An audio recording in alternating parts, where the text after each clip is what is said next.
I've worked with people all over the world. And if I don't put myself in situations that help me understand those moments where it's easy to quit, then how can I help other people who are in similar situations get through their moments?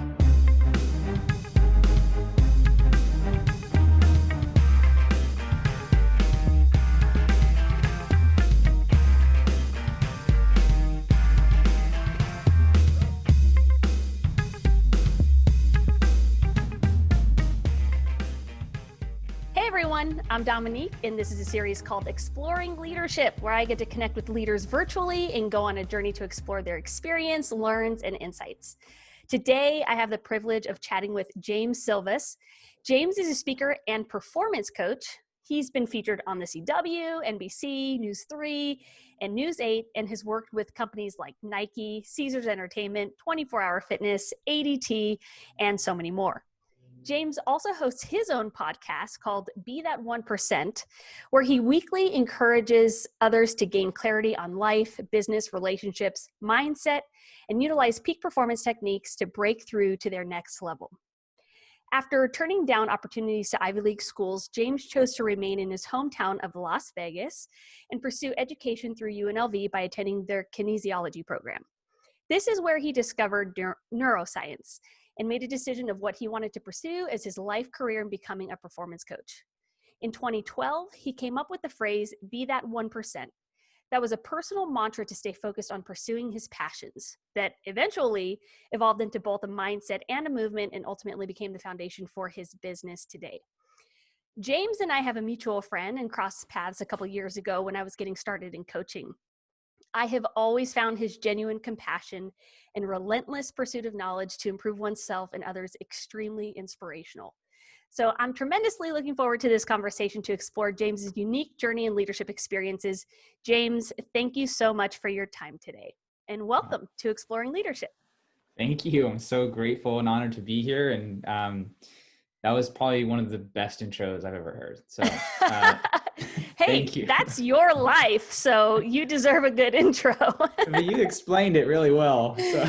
That's awesome. All right, so are we ready to jump right in? Let's jump in. Let's do it. Okay, cool. So I'm always interested in learning somebody's backstory and how it shaped them into who they are today.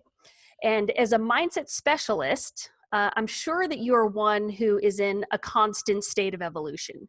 So before we get into your journey as a leader, as I did my research for our time today, I was particularly intrigued by a relationship that you had, and I'm going to butcher this name. Everybody does. I did too. So I'll let you go ahead and correct me once I say it. But this relationship that you had, which was with Dr. Mark Guadagnoli.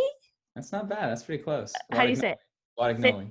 Guadagnoli. Okay, cool. Yeah. So it seemed that relationship, it just had tremendous impact on you. So would you be willing to share who he is and how he inspired you into who you've become? Yes.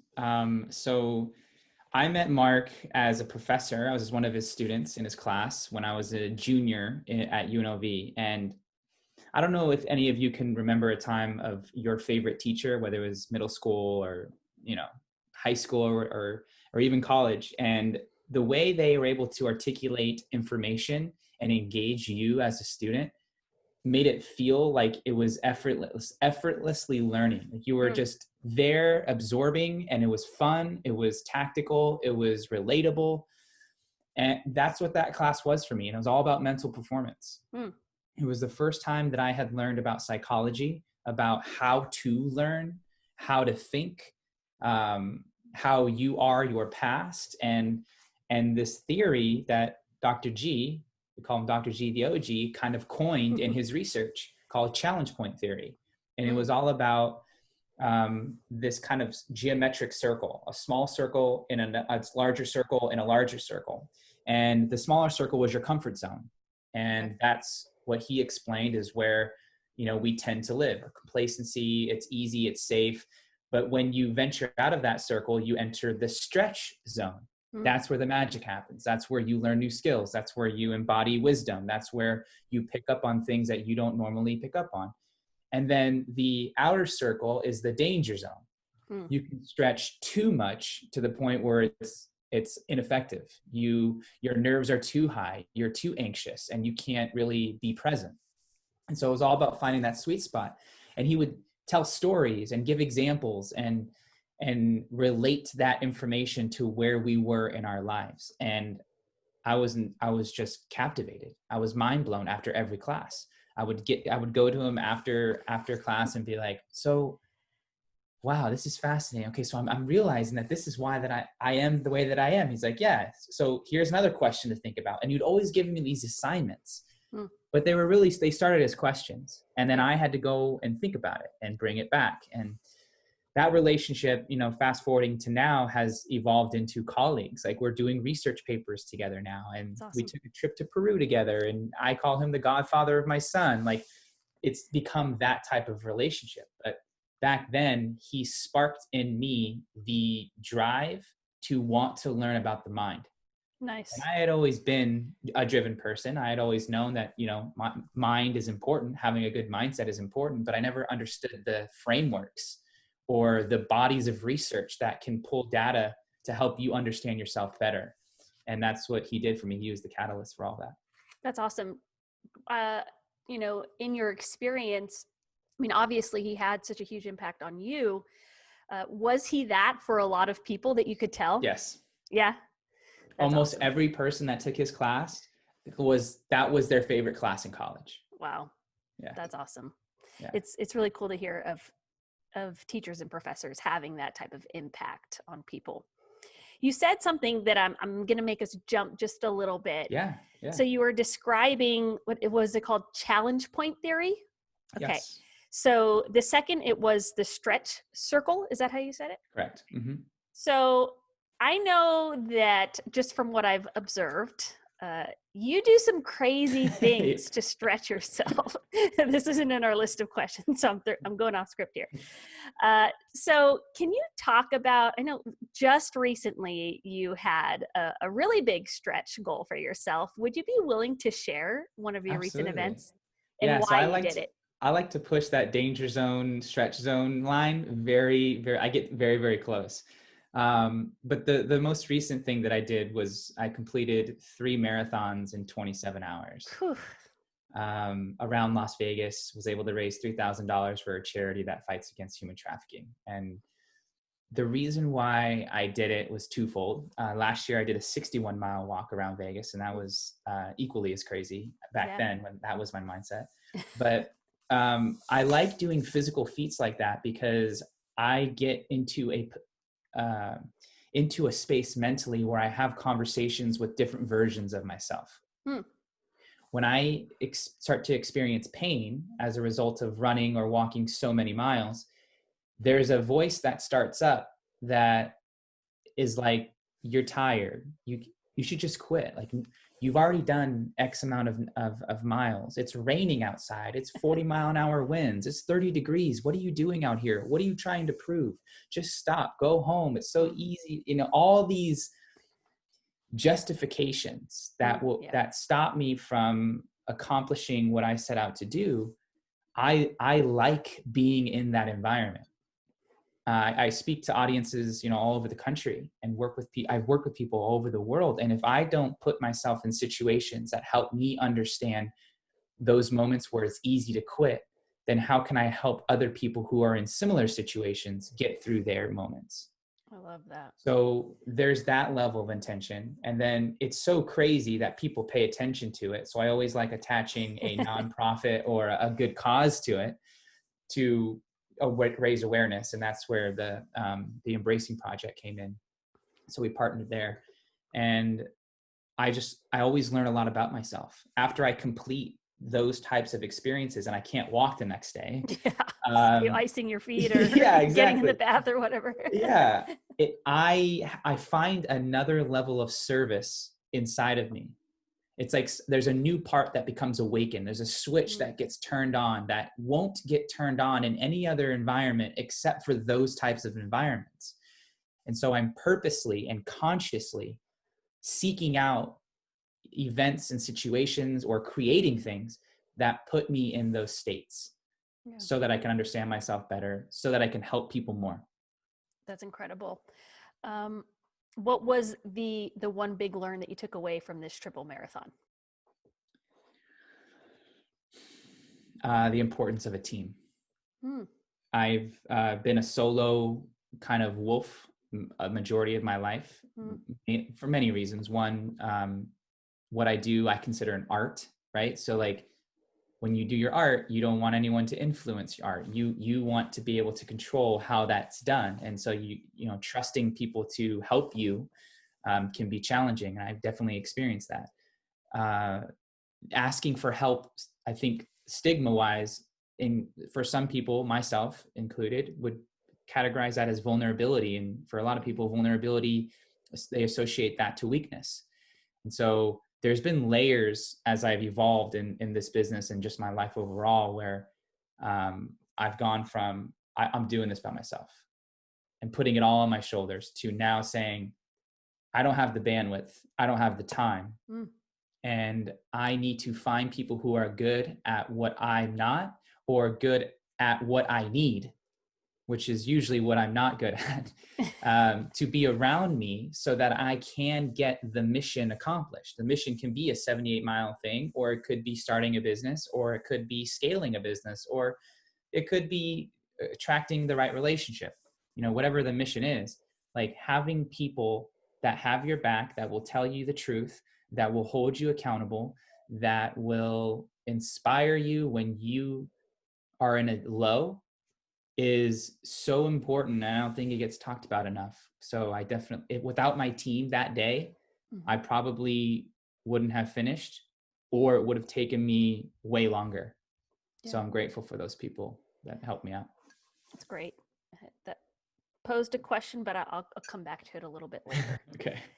So can you explain what exactly a mindset specialist is? Yeah. So I'm not fond of labels. I don't like labels, but people need them in order to have some understanding of what someone does or who someone is. And I was like, it took me years to figure out a title that I actually liked. It went from life coach to performance coach to motivational speaker. And I'm like, I just don't like any of those. I'm the same way. Right? I hate the way coach sounds. I don't know why. But It's like, can I just be someone who helps people? But you have to have a title, right? You do. So then I'm like, well, what do I love? I love the mind. Okay. And how do most people understand the mind? Mindset. Okay. Yeah. Everyone agrees that having a good mindset is important. So I knew that needed to be in the title. And then specialist is someone who hyper focuses on a specific area. So mindset specialist just made sense, being that that's all I read, that's all I talk about, that's all I embody, or at least try to embody.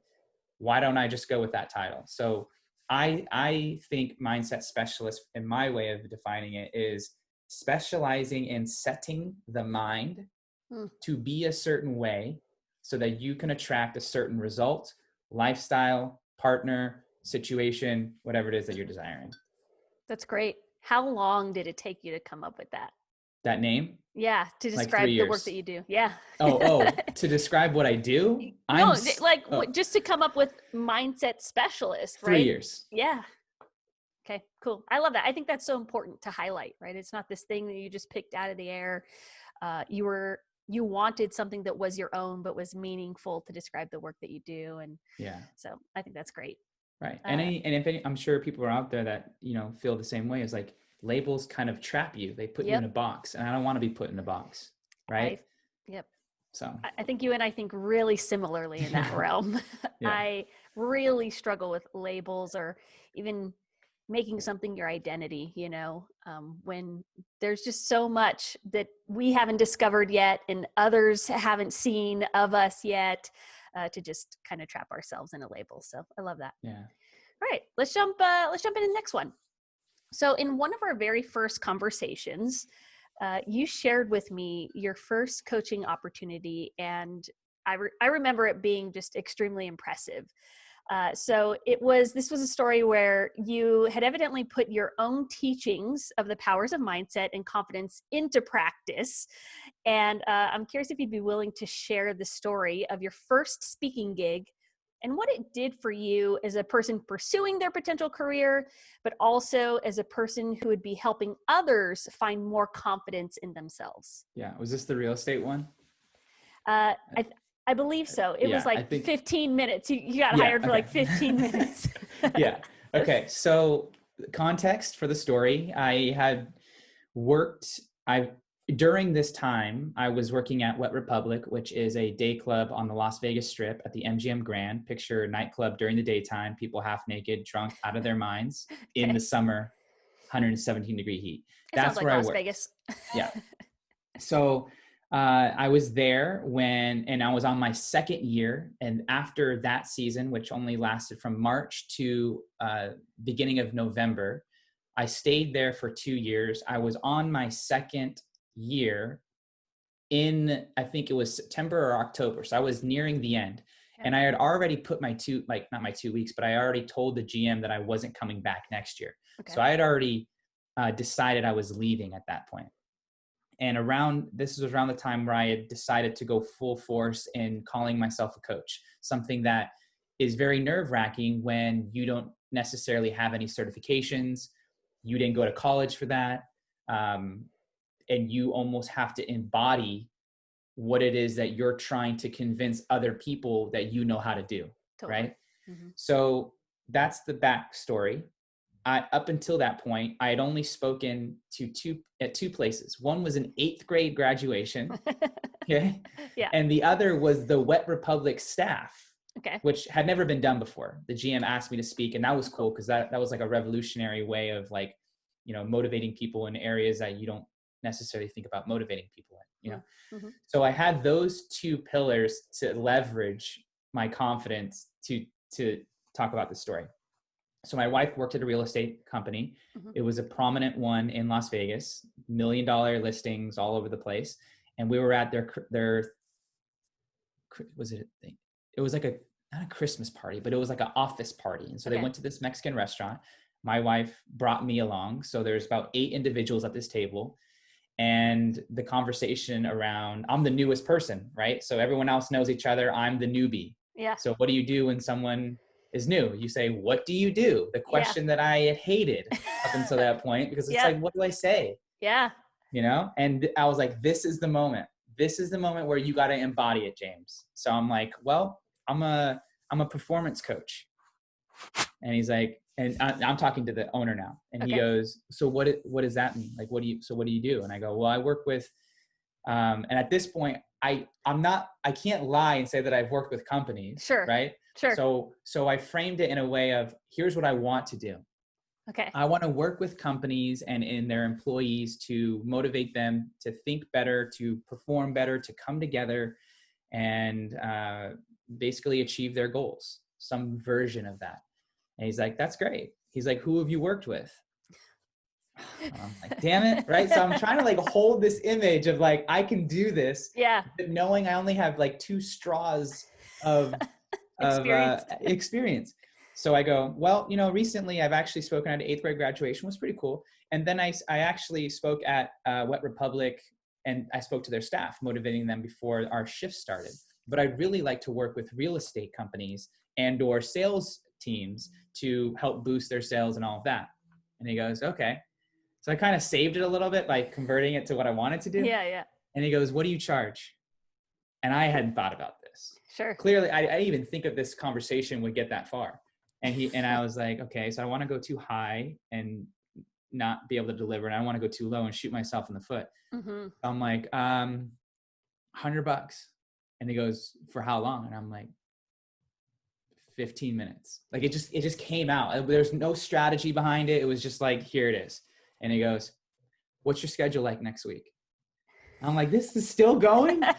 And I'm like, I'm free. What do you need? And he goes, can you come in next week and speak to my team of agents? And in my mind, I'm like, are you serious? I'm like, absolutely. Yeah, of course. When, what time? And so we get all the deets. Then I pull up to the parking lot and I'm having a panic attack. Because this is the beginning of my career, and this also could be the end of my career, and I'm sitting in my car and I can't move. Like I'm paralyzed with fear. And I'm like, what am I going to do? I can't go in there like this. And that's when I remembered a couple of months back, I had written down all the things that I was proud of. And I call this the confidence catalog. Nice. All these experiences that if I remember them, bring back this sense of, James, you got this sort of confidence that can come over you. So I read that list all while playing my favorite hype song. Which at the time was The World's Greatest by Art Kelly. Okay. For whatever reason, just the message of that song, and it was an Ali, the soundtrack. And so I had these visuals that came along with that song that helped me embody the person I needed to be. Yeah. All while reading that list. And then I went into the doors and I went into that room. I delivered a 15-minute presentation. And at the end, I looked at the owner and thanked him for the time. And then there was silence. And the silence was a vague silence. It wasn't like you knew what that silence meant. It was a moment where I was like, did it hit or was it a complete flop? Sure. 5 seconds goes by and he goes, wow. And I still don't know if that wow is good or bad. And he's like, that was the best presentation I've ever seen. And I'm like, is he being sarcastic? And he goes, and he looks around at all of his agents and he goes, if you don't embody anything of what James just said, you no longer work for me. Wow. And I'm like standing there like, what? I'm 24 years old, right? Speaking to higher 20s, 30s agents that are doing, $1 million. And I was just like, wow. And he goes, James, your check's at the front desk. That was well worth the money. Thank you for your time. Nice. And I remember walking out of those doors like, oh my gosh, what the hell just happened? And that was the beginning of my career. That's awesome. I love that story. I have so many questions that are kind of coming up from that. Let me see here. So, man, it's just like, it's taking me. Yeah. There's so many layers to it, right? There are. Yeah. And so, you're telling the story and I'm literally thinking, as you're trying to come up with your pricing, you have seconds, right? This is like seconds that you're literally trying to come up with all of this in the moment. And, what was it that helped you find that confidence to continue that conversation, right? To just take it to where it could possibly go? Well, so it's a good question. I had an intention of wanting to do the service that I was suggesting, right? So there was an initial desire to want it, but with that wanting came fear of how to express and explain what it is that I hoped they received in the way that I wanted them to receive it. Yeah. Not to mention my wife worked at the company, right? So like there's that level of, I don't want to destroy what's going on here and make it awkward for her. So I have to also stay rooted in being a strong force that my, at the time, my girlfriend, now my wife, looks up to me, right? But, and also this man respects me, therefore also continuing to respect Amanda. So there's all these dynamics that were at play. And I didn't know that at that time, but now looking back on it, I'm piecing that all together. And so it happened so fast that I couldn't stop it. I didn't want to stop it. So I just had to keep leaning in. Yeah. And the money, the price, I wish I could give you like some cool answer, but it was literally like, I'm thinking of tips, like Wet Republic, I earn tips, right? So I'm thinking about what is a good tip that I would get at a table, and like $100 came up. And I'm like, then that's $100. Like it was just like that quick. And then that was the base. So then from there, then I knew, okay, if I got $100 for 15 minutes, could I get $400 for an hour? Yeah. And then that just kind of evolved over time. That's cool. That's super cool. How long did you spend in preparation for the 15-minute presentation? I'm curious. Like 10 hours at least. Yeah. You just did a bunch of research. What was the topic that you spoke about? It was on New Year's resolutions. Okay. And why they don't stick.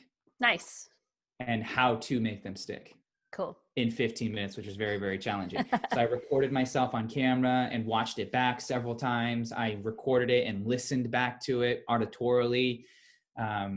I went over my attire and like my suit, what I was going to wear. Like I wanted to make a good impression. Yeah. And this speech is filmed. It's Oh, cool. I don't know where it is. I have to find it. Nice. But our mutual friend actually is the one who I brought along to film it. Oh, cool. That's awesome. Mm-hmm. That's good. That's so great that you have that moment. You know, you can look back on it and just kind of remind yourself where this all started. Yeah. So, you know, as you were, what did this moment do for your mindset and the trajectory of your career? I think that was the moment where I began the growth mindset of Cool. thinking like, I could do this. Like my dad was an entrepreneur.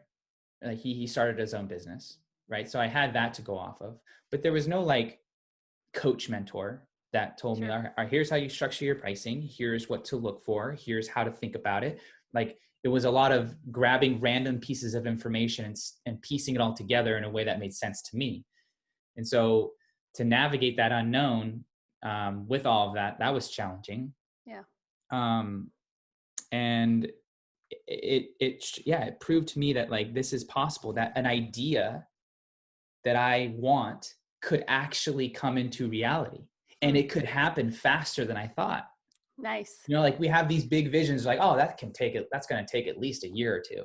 Yeah. But then to have it happen in a week, you're like, oh, it makes you rethink what's possible and how it can come to fruition. So I think that was the beginning of like, okay, if I could do that, then I could do it other places. Yeah. And it sounds like, you know, you realize that there's an opportunity to seize these moments, right? Because you could have just let it go. You can just be like, oh, well, I'm trying to become a coach, you know, Right. But you didn't, you went for it. I love that. I love that you say it started your growth mindset. That's very fitting. So let's jump into another one. So as I mentioned earlier, it's evident that you're a relentless learner. Many of your posts on social media, they're extremely educational, particularly obviously around mindset. Neuroscience seems to continue to be the foundation of your studies. So could you explain why neuroscience has been such an important part of your ongoing education, what that's looked like, as well as how investing in your ongoing education has helped shape you as a leader? Yeah. So I love neuroscience and psychology, but neuroscience specifically because it was able to put labels to a very complex system, like our nervous system, right? That communicates electromagnetically. To be able to like codify that was fascinating to me. And the term neuroplasticity that comes from neuroscience was ultimately what allowed me to begin the process of pruning away these limiting beliefs that were sabotaging my success or not allowing me to go full force into what I believed. And that neuroscience or neuroplasticity is the explanation that our brains are moldable. They're not fixed. They're not set in stone. And so that gave the thought of my vision being a thing credibility. It validated my thought of I could do this for a living and love it. And so that was the catalyst of like, okay, it's backed by neuroscience, which is a pretty reputable form of science. Yeah. And then to have countless experiments that point to this being a thing, I can leverage this to now speak about in my trainings to get people from very fixed positions to dynamic growth-oriented positions. Nice. So I had my own personal context mixed with science that now gave weight to what I was expressing. So I think that's initially why I fell in love with it. But then as I got older and understood pain and post-traumatic stress and how our body adapts to stress, that's when neuroscience really became fascinating, because it also explains what our bodies do from a neurological standpoint when we experience stressful moments or very traumatic experiences, and how our brains and our bodies can get trapped in experiencing that moment over and over and over. And if you don't have language to identify what's happening, you don't know what's happening, Mm-hmm. right? So Mm-hmm. that science gave me language to use to help people who were going through those situations get out of those situations. That's awesome. That's great. Let's see. I am a neuroscience junkie myself. So Yeah. And the have cool you? thing is like Okay. science, like it's always going to keep expanding, right? So like Mm-hmm. it's never done. It's just what we currently have. Agreed. Agreed. Yeah. So always expanding, right? Exactly. So let's jump into another one. When sharing your introduction, I mentioned a few of the companies that you've worked with, right? A couple of big ones in there. I'm interested to hear what you've personally learned about leadership in your exploration of helping some of these highly successful companies while you're literally helping them to shape their leadership. Yeah. So first off, I respect leaders. Like it is a thankless job.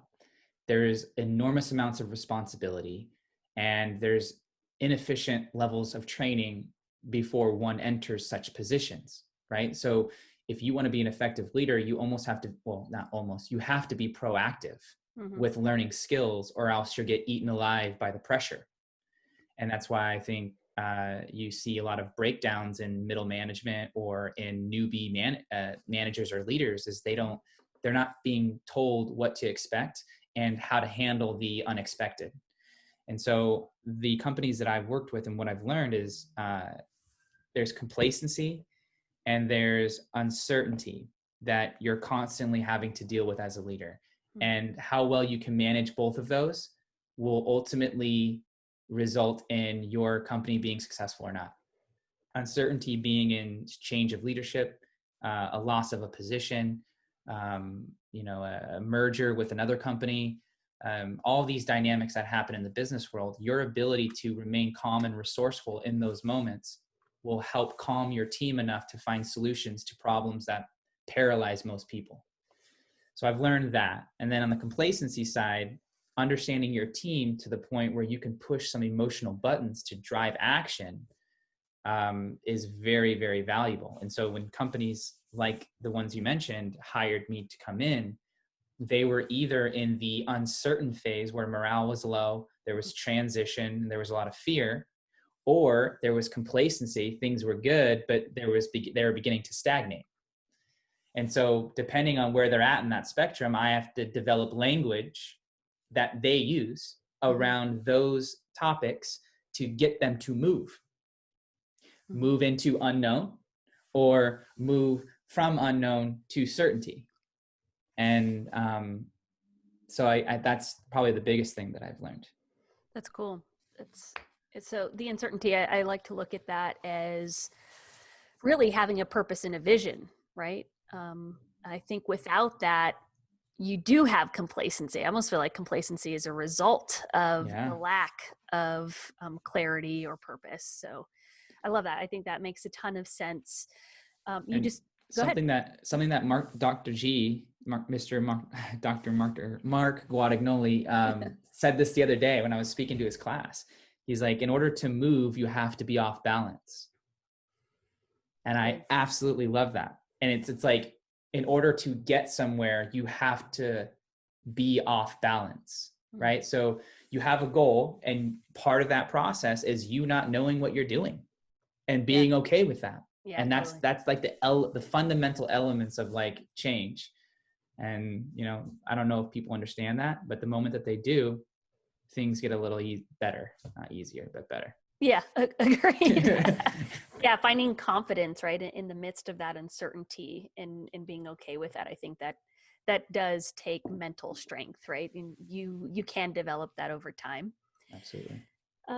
Cool. I love that. Let's jump into another one. We're running here. Our little clock is running down, so I'm actually going to just jump ahead a little bit. Okay. So recently you became a father. Congratulations. Thank you. And for most, and I am just making an assumption that this is no exception for you, that this is a life-changing event. And so as you consider the work that you've done as both excuse me, mindset coach and as a leader, what has being a father shown you that you've been really wrong about? Mm-hmm. So before we had Aiden, I did a lot of research on parenting, what to expect. I interviewed friends, family members, and I thought I had a pretty good idea of what to expect. Okay. And when I saw my son come out of my wife, there's a feeling that no words could ever explain. Hmm. And it's a moment that can trigger deep, deep emotion. And when I held my son there and cut his cord and held him skin to skin, that's when there was a shift there. It was, my life is no longer about me. Mm-hmm. Right. It's always been about us, me and my wife, but my wife can take care of herself without me. Right. Sure. So there's no dependency there. This was a dependency. Mm. Right. So that brought out a different part of my thought process. I have to now consider another element in my decision making that wasn't there before, and that can disrupt a lot of priorities. Mm-hmm. And so I don't necessarily know if I was wrong about it, but I didn't think about that Sure. as deeply as maybe I could have or should have beforehand. So there was that. The level of communication that it takes to coordinate scheduling with your significant other is incredibly challenging and difficult. Yeah.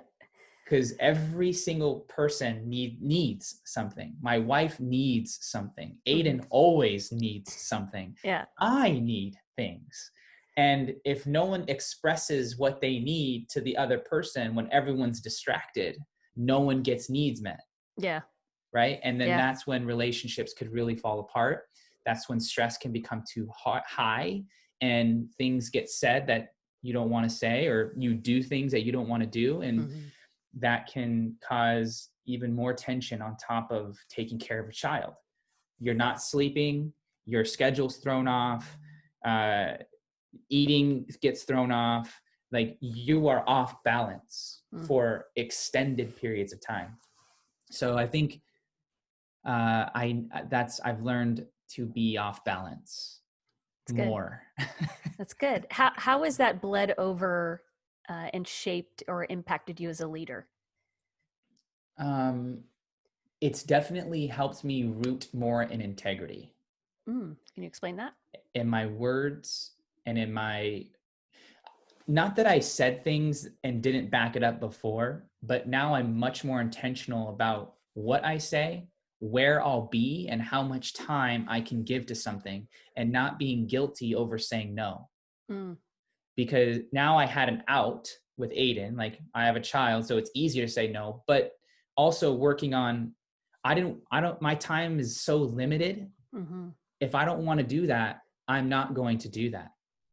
Yeah. And I had always had a challenge with saying no. I had people pleaser tendencies. So Aiden just like it was a crash course in saying no. That's great. Right. And so that leveled up my ability to allocate time to what was important, which helped me double down on my craft, be more effective and intentional around my time, manage my energy more, so that where I was, I could be. Like I could be where my feet were. So presence and integrity and impact now became the drivers in my decision making that ultimately led me to more opportunities to express and embody those values. That's cool. I love that. You, as you were talking about kind of how this has shaped you, it also brought me back to you talking about earlier how you learned that you needed a team, right? That was your big learn from your triple marathon. And so is you're saying or admitting that you've been a lone wolf at times, right? You used wolf is the term. And you experience your recent event that you had, your triple marathon, and you realize the importance of a team. clearly, I think as somebody who is talking to leaders, you already have an understanding of the nuance and the benefits of a team. Can you share a little bit about how you've had to find that balance for yourself where you are, in a sense, an individual contributor on your own, right? Like, I just assume you're probably a lot like me. You sit at your desk a lot, you're reading a ton, you're doing research, you're writing, but then you go and you have a team. So how is that dynamic played or had any significance in the work that you do? Yeah, I hope I understand your question. So if I don't answer it correctly, just chime in and say, okay. You're good. The way you express that is how I also see that too. In some ways, like I'm a leader of many teams, right? Because I'm an independent contractor that comes in to work with the leader that's leading a team, or coming in to work with the team and the leader. So I have to simultaneously in my day be aware of 18 to 30 different storylines because of my clientele and because of the people that I've met in the environments that I coach. And part of why I believe, or at least I want to be effective, the way I think I can do that is by being very, having high touch points with my clients and knowing so if someone starts a new position, I want to be there to compliment them or to say, hey, good luck on that. If it's their birthday, I want to be able to chime in and say, hey, happy birthday. Like I'm that type of coach when I coach people. And so what that comes with though, is I have to focus on my wife. I have to focus on Aiden, and then I have to focus on all of my clients. Yeah. So that is challenging, and burnout is a real thing. Boundaries is a real thing. And I wouldn't say that I'm a master at balancing this. Sure. I think what's helped me is time chunking. Okay. Having specific days for specific things. Yep. Like Monday, Wednesday are podcast days, or Tuesdays and Thursdays are research days. Monday, Wednesday, Friday from 10 to 2 are my coaching windows.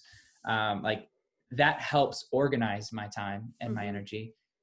And then I think just being upfront with my clients about what I'm personally going through and my realistic get back to you time. So I don't feel guilty if I don't get back to them as fast as I want to get back to them has helped. And then you just have to be very disciplined with your time. And mornings have become operating off no sleep. Mornings are challenging. Sure. But the mornings are the only times that I have for me. So I spend the first 2 hours of my day with Aiden. Then he goes to sleep, and I have about an hour to 2 hour window to focus on my meditation, my nutrition, planning of the day, what I want to do. And then my day starts, and it doesn't end to where I'm back by, I'm never by myself after that. Yeah. So that's all I got, right? 2 hours. Yeah. So but luckily I love what I do. So yeah. So even though, you describe yourself a little bit as a wolf, right? As a one-man show, in all reality, you are almost always connected. Yeah. And I think that's awesome. And I think that's probably, I assume, what you enjoy about what you get to do, right? Because you're here to help people. Exactly. Awesome. That's fundamentally what drives me. So let's see, based on time, are you cool if we jump into a couple rapid fire questions to end this bad boy? All right. So the first question, this is really important to me personally. Okay. Just need you to know, I'm very passionate about one of these things. Tacos or burritos? Tacos. Oh, man. Okay. I'll forgive you. It's all right, James. We're going to move forward. What's your favorite quote? Favorite. Gosh. That's so challenging. Is there one that has been particularly meaningful to you recently? Yes. And can I cheat a little bit? I'm going to go to my Instagram because on my Instagram, I always write the quotes that inspire me the most. And so there's a few that so here's one that I really liked. climb the mountain so you can see the world, not so the world can see you. Ooh, I like that one. I love that. Yeah, It's we'll accept it. We'll take it. Thank you. Even though you had to look it up. No big deal. Can you describe a typical Saturday? Wake up at 6-ish, ate in 2 hours, coffee, some sort of research or learning for the next 2 hours. If I have clients that day, from 10 to 2 is my window for clients. Then so there's that. And then there's like me and my wife communicating, because she has her own business now, who's watching Aiden so that someone could get work done. So 10 to 4 or 5 is kind of like, could be anything. Yeah. Okay. And then if we haven't done it in a while, Amanda and I will go out on date nights on Saturday, and we'll have the moms come over and watch Aiden. Cool. And then we close out with maybe a show, a movie, or just a late night conversation. Cool. That's awesome. What was the last book you read?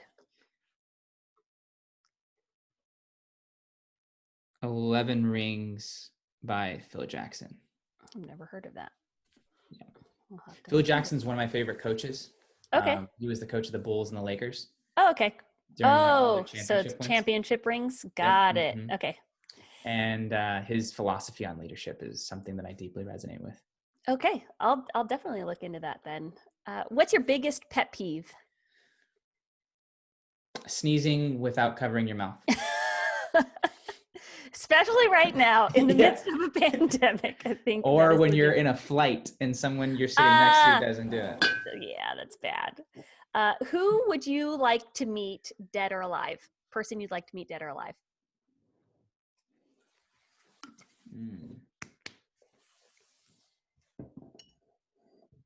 Could I give you 2? Yeah, let's do it. Jesus, for non-religious reasons. And I would like to talk with JFK. Cool. Awesome. And the very last question is, where can people find out more about you?